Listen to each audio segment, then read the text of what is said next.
Hi, I'm Scott Beaulier, Director of the Johnson Center for Political Economy here at Troy University and host of EconVersations. On tonight's show, we have a colleague of mine in the center, Dr. Dan Sutter, who's the Charles Koch Professor of Economics and a leading researcher in the field of natural disaster economics. He's committed a significant amount of time and research energy to investigating the effects tornadoes have on individual behavior, what can be done to reduce the inefficiencies that result from these natural disasters, and how people cope with significant tornadoes like those that broke out in 2011 and those that have broken out in many years in the past. Dan, great to have you on the show again. Welcome back. Thanks. Yeah, let's get into this, because I think one of the things that a lot of people watching our show tonight and a lot of people who talk to you wonder is, like, where did you get interested in tornadoes? You're an economist. Where's the overlap there, and what sparked this interest in tornado research? Well, it was just it started off with just a personal interest. I'd always been, since I was young, very afraid of tornadoes.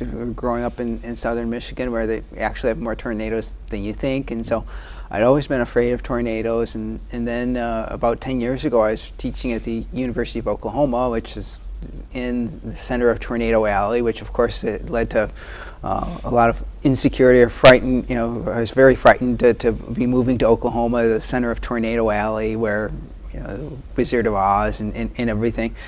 And there was a very significant outbreak of tornadoes in 1999, and it was about the time where I first purchased a house, and I knew that there were these things, tornado safe rooms and shelters that you could buy, but none of the homes that were available for sale there in Oklahoma had basements, and so I was concerned, if there was a tornado, where would I go? And so I was interested in tornado shelters, and then it occurred to me as an economist, like, well, I have the research tools to be able to quantify something like that, and to calculate something like what we call in the risk analysis literature a cost per life saved, and maybe that could help me make a better decision, and maybe by learning more about tornadoes, I could address some of my own personal fears or insecurities, and that got me started. It's at the University of Oklahoma, where they have the National Severe Storms Laboratory, the Storm Prediction Center that puts out tornado watches for the entire country, and a lot of the leading tornado researchers in the world. And so once I started working on this and started talking to them, one thing led to another, and now a decade later I've written 2 books on the topic. Mm-hmm. And we have the books up here just in the background for our viewers. The Economic and Societal Impact of Tornadoes, which was a 2011 publication put out by the American Meteorological Society? Yes. Okay. And then a follow-up book called Deadly Season, which looks strictly at the Joplin and Tuscaloosa tornadoes, or I guess that whole pattern of tornadoes, which was a very active 2011 season. Right, you're right, the deadly 2011 season. And we sort of came up with that idea for the follow-up book because we had just published in March of last year the first book on the economic and societal impacts of tornadoes. Oh, I should mention that both of these are co-authored with Kevin Simmons, my colleague. He's at Austin College now in Texas. He was working in Oklahoma at the time when we started collaborating on this research about a decade ago. Okay. We put out the first book looking at what had happened to reduce tornado casualties in the U.S. up through like 2007, and so that book comes out, and then starting the next month we had all these terribly deadly tornadoes, and so that made us think that we should revisit this topic and see if any of our conclusions needed to be adjusted. So.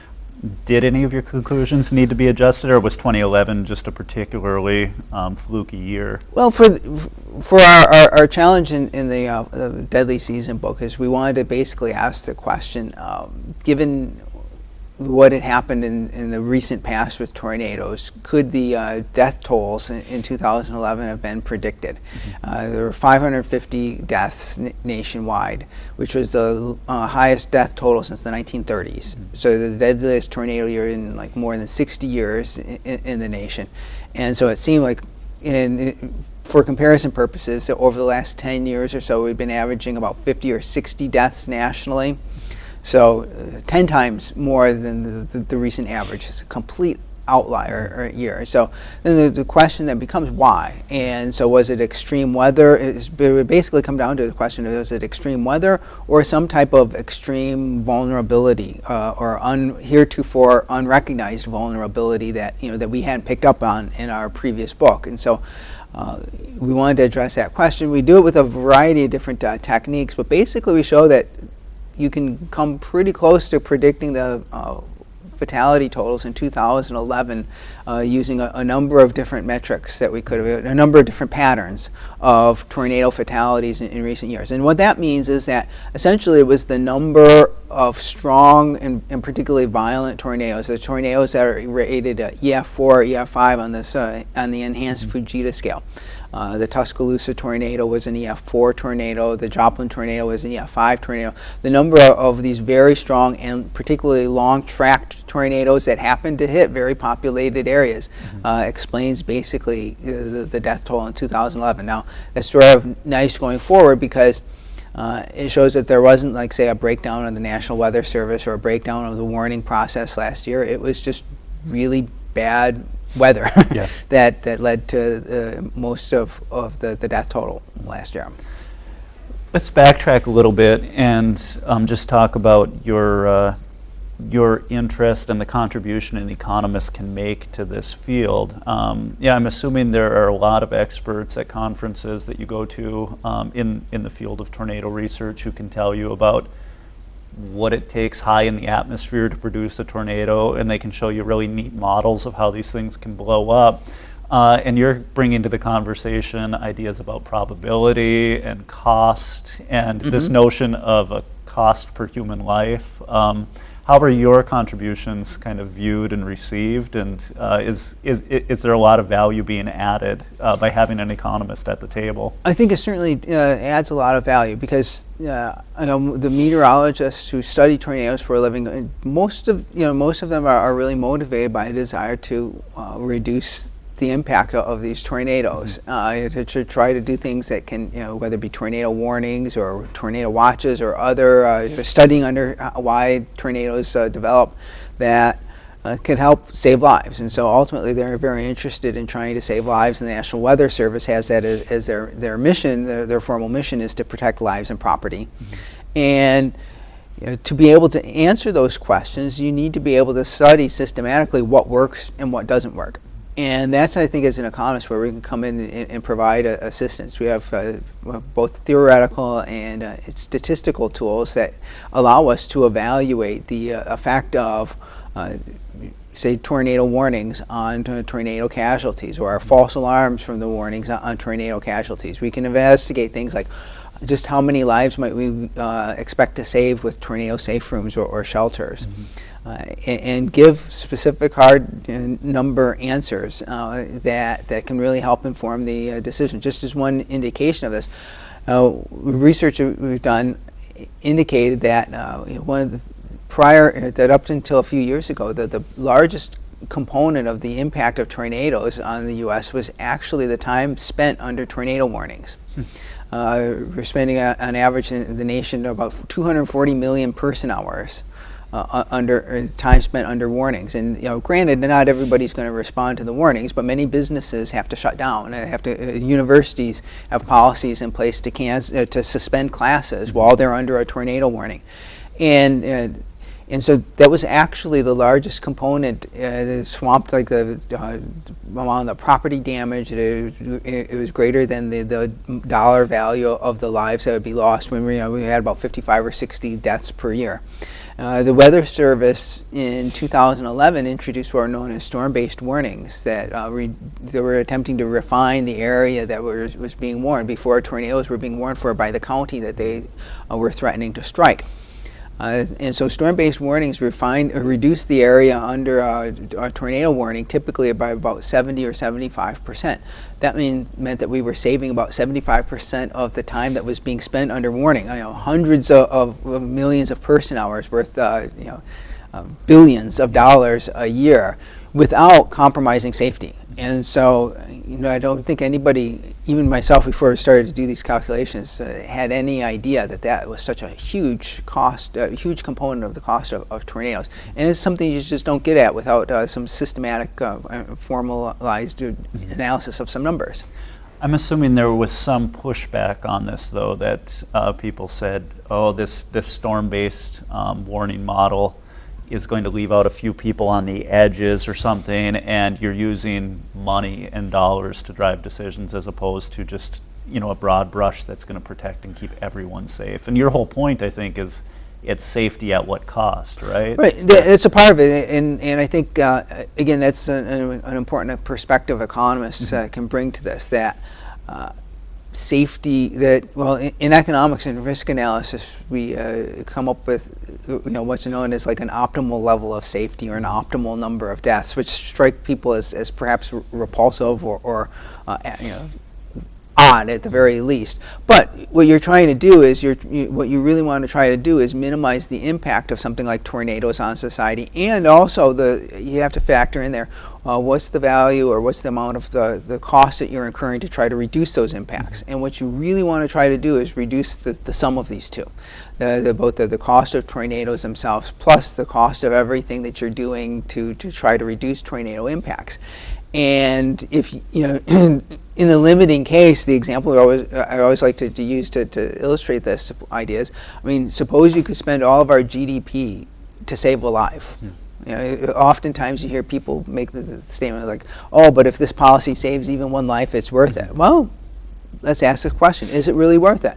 If you could spend all of our nation's GDP to save a life in a year, well, the people would have we would have no resources left over to eat, or for medicine, or for any of the other things in life that we need to sustain ourselves. If you push that out to the limit, people would be starving to death. They wouldn't have any medicine to take, so people would be dying of common ailments that we have antibiotics for. And so clearly, when you take it, look at it that way, you can get across this point that we have to consider how much we're spending to save lives versus the number of lives that we're trying to save. And then there's always the idea that if you want to try to reduce a life, you want to do it at the lowest cost way that you can. And so economics can bring on a powerful tool in terms of cost effectiveness analysis to say, if we have different ways to try to improve safety, what's the least costly way? Mm-hmm. Let's stick on this warning system topic for a little bit longer, and something that seems like it must also be a cost of warnings is the false warnings. The ones where you don't actually have a tornado, but it causes people to adjust their behavior. And if you have enough warnings without an actual positive, a tornado, you become fatigued and just say, well, this is just another warning that's going off that I don't need to pay attention to. And to what extent is that driving some of these crazy outcomes that we're seeing in terms of number of deaths, and people just saying, well, they're warning all the time, right. And it's probably for miles away from here as opposed to actually looking at their weather reports and getting into their safe areas. Exactly. The National Weather Service did a service assessment after the Joplin tornado, and so they conducted some interviews with Joplin residents, and that was one refrain that came up in most of these interviews. They made the statement like, well, they're always turning on the sirens, and there's never a tornado, and so they were sort of dismissing the tornado sirens when they went off as not necessarily indicating a danger. And in our research, Kevin Simmons and I have been able to document that there is a false alarm effect, and that's actually perhaps one of the most important, from just a scholarly research perspective, contributions of our research, because in research on hazards warnings, nobody had been able to document a false alarm effect in the field. It's shown up in experiments.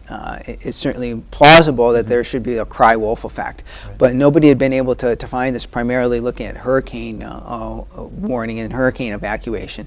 But we were able to find that yes, if you have a higher false alarm rate, it does lead to more deaths. Now, from the Weather Service's standpoint, if you're a Weather Service forecaster, there is a trade-off between the probability of detection, in other words, whether you're going to issue a warning for a tornado, and then also issuing a bunch of false alarms. You could have a warning issued for every tornado that could possibly form by just simply issuing a tornado warning for any random thunderstorm. Tornadoes are going to come out of the thunderstorm, so if you warn for everything, you will have that probability of detection moved up to 1. But the problem is you'll be having so many false alarms that would it be worth it? Well, if you couldn't show that there was a false alarm effect on casualties, then pushing that probability of detection up to 1, adjusting that trade-off in such a way to try to warn for everything, would seemingly be the route to go. Now, the Weather Service had never done that because they sort of just intuitively thought that there would be a false alarm effect. And our research actually showed that they were making that trade-off, because in economics we're all about trade-offs. And so when we start as economists looking at this, like, yes, this is a trade-off, and so now you have to value the effect of warnings versus false alarms on deaths. And it turned out that the Weather Service had been all along doing this, been making this trade-off pretty close to optimally, at least based on our research and the limits of our statistical analysis. So there's a case where the Weather Service seemingly was getting it right without the numbers, but it's always good to have the numbers and to make sure that you were doing that, making a decision like that properly. Another thing related to these warnings that they release that comes out of your research is the idea that they not only should be localized and try to stick as close to the storm area as possible, but the length of them. You want to have it. You want to give people advanced warning, but you don't want it 45 minutes ahead of time or an hour ahead of time, right? It's get that warning on. What is your recommendation, like 15 or 20 minutes, or? Our research shows that there doesn't appear to be any benefits in terms of a reduction in fatalities or injuries if you have a lead time beyond 15 minutes. Okay. So there's no, what we like to refer to as marginal value. There doesn't appear to be a marginal value of extending lead times out beyond 15 minutes, at least based on what people have done in the past. Now that's of significance because the technology is beginning to develop that might allow the Weather Service within the next decade to perhaps push the lead times out to an hour or two. So it looks like technologically that's going to be possible. I think one of the major things they'd have to be careful about this is that it goes back to what we showed with the time spent under warnings. If you're going to put out a warning with a 2-hour advance notice, then you're just extending that time that it's spent under warnings, and sort of unnecessarily. So I mean, what's going to be necessary is that if you're going to give a warning, say an hour in advance, you really have to emphasize what's the start time of the threat. So when do people have to shut things down? When do they have to go to a safe place? Because it's not going to be immediately. And if people are interpreting this as like, well, you have to go to a safe place immediately, and after an hour, they're probably going to wonder like what's going on and conclude that the warning is a false alarm, when really the threat hasn't begun yet. Right. So they're going to have to be very careful to make sure that they emphasize what's the start time for a threat and not just issue a warning 2 hours in advance. It seems like the ability to predict these major storm days has improved significantly. Like there were days that classes were canceled, or schools, mainly at the K through 12 level, schools were let out early because it was going to be a really spooky day storm-wise. To what extent are these broad declarations that it's going to be a major day helping save lives and helping people adjust to the tornadoes? Well, what they're doing is the Storm Prediction Center is now releasing publicly these what are called convective outlooks, where they rate it as to whether it might be a low risk or high risk of severe weather, and particularly long-track dangerous tornadoes. And people are reacting to this. As you mentioned, schools seem to be one user of this to cancel or let classes out early. But they're not the only one. We know that NASCAR has postponed racing on a couple of days in which there's perceived to be a high risk of tornadoes. Now, we haven't been able to do any research, and this is one component of the warning system that's not been researched at all. We really don't even know who all is using these convective outlooks to adjust behavior, how they're adjusting their behavior. and whether they're actually producing any value or not. Because if you don't know exactly what the trade-off is, you're sort of guessing. You might think that this is a new product, and so you might be using something even though if you really could look at the numbers, maybe you wouldn't want to, or maybe eventually people would stop using it. So we do know that people are using these outlooks. We just don't know how they might be translating into any kind of benefits to society. We presume there should be some, but a lot of these are somewhat tricky because a number of school districts have installed safe rooms in their schools, and even if they don't have a safe room in their school, if you're canceling classes and sending students home, many of those students might live in mobile homes, and mobile homes are really vulnerable to tornadoes. And so canceling classes and sending students home may be actually leading to more deaths than fewer deaths if schools are a relatively safe location. And particularly if your school has invested several $1 million to build large safe rooms that can shelter all the students with close to absolute safety in one of these modern safe rooms, then clearly canceling classes isn't going to be something you're going to want to do. Yeah, you bring to mind some of our conversations that we've had during active storm days here, where you point out that some of the buildings on the Troy campus are probably the safest buildings to be in, as opposed to going home and being in a home that probably leaves you a little bit more susceptible. Certainly, and there are things that you can do. It's always hard as just a layperson looking at a building to know where the safest area would be. But there are the engineers that, for instance, school districts can bring in. That if a school district didn't want to install a safe room, what they should definitely do is make sure they bring in an engineer to examine a school and make sure that you're actually sheltering students in the safest area of the school, because sometimes an engineer can tell you that that's not actually the safest place to be. And so existing schools and well-built engineered buildings usually provide a pretty good amount, not perfect protection, but pretty good amount of protection. There are a lot of anecdotes of restaurants where their employees have taken customers into like the freezer during a tornado, and the restaurant gets destroyed, but they manage to survive in the freezer because it's a pretty well-built shelter. And so there are a lot of sheltering options available, and well-built schools and buildings like we have here on the Troy campus offer quite a bit of protection. The fact that shelters often provide protection often leads policymakers to say that we should be building safe houses for people. We should be subsidizing the building of safe houses. Here in Alabama, almost no one has basements. We need something to protect people in the event of an outbreak. And you've looked at this from just a very careful calculation of benefits relative to life saved and the costs that are involved in it as well. What does your analysis tell us about how policy should be directed at these things? When you do the numbers, when you calculate this cost per life saved, you see is that for people who live in single-family homes, permanent homes, what the Weather Service calls permanent homes, the cost per life saved for shelters is pretty high.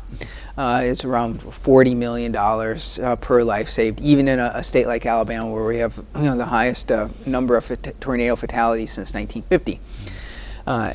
The reason for this is that homes provide a pretty reasonable amount of protection, especially against all except the most powerful tornadoes. And even against the most powerful tornadoes, approximately, perhaps about 1% of the people who were in the path of the tornado in Joplin perished last year. And now that's a high number, but that was an extremely powerful tornado as well.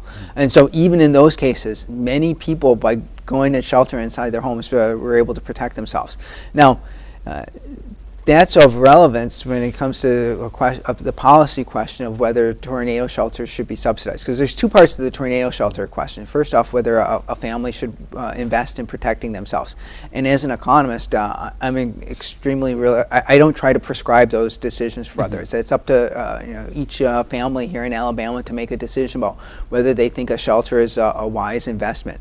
Because ultimately, you're the ones who are you're protecting yourselves. That's a very personal value, and I can't tell you how much you should value that. Now, the cost per life saved is relevant when we come to policy discussions, because from a government standpoint, the government resources are scarce for government, and so if you're going to offer subsidies or tax credits to try to encourage the building of shelters, it's important to keep in mind that you're using tax dollars for that, and you can ask a question of whether you're actually saving lives by doing that, because when you take dollars out of individuals' hands, then they have less money to spend, and that means less money to spend on things, including things like that can improve their own safety. Mm-hmm. So if people are poor, economists can show that that they're less likely to, say, repair their cars or go to the doctor and do a lot of other things that could save lives. And so if you're investing money on from a policy standpoint on things that aren't cost effective enough, you could actually end up leading to more deaths by making people poorer and not allowing them to do the things that can protect themselves in their own daily lives. And so it becomes very important for tornado shelters, as deadly as frightening and scary as tornadoes are, and especially after a year like 2011 in Alabama where there were so many deaths, it's important to keep in mind that overall, the shelters don't offer a lot of value relative in permanent homes. Don't offer a lot of value, and that the number is up at a level where the state might actually be leading to more deaths if they try to subsidize tornado shelters than otherwise. Mm-hmm. I suspect that policymakers don't exactly get that message, though, necessarily when you say, look, the payoff on this isn't great, and you may actually be putting us at risk. We'd be better if you just took that money and didn't do anything with it, or bought people weather radios or something instead. I'm assuming it's a message they don't really want to hear, and they're not real responsive to it, because a tornado shelter is real visible and it shows that you're getting people ready for the future. Is that often how it plays out politically? And certainly, when there is a tornado and people do shelter inside of a safe room, and then they come out afterwards, it's a very tangible and visible benefit. It's like you come out and you see your home blown away, and you really get the sense of the benefit from that. I mean, I think a lot of politicians and people do sort of intuitively get the point that this isn't worth investing in. Mm-hmm. They might frame it a little differently in terms of that they might consider that it's just bad luck or it's fate.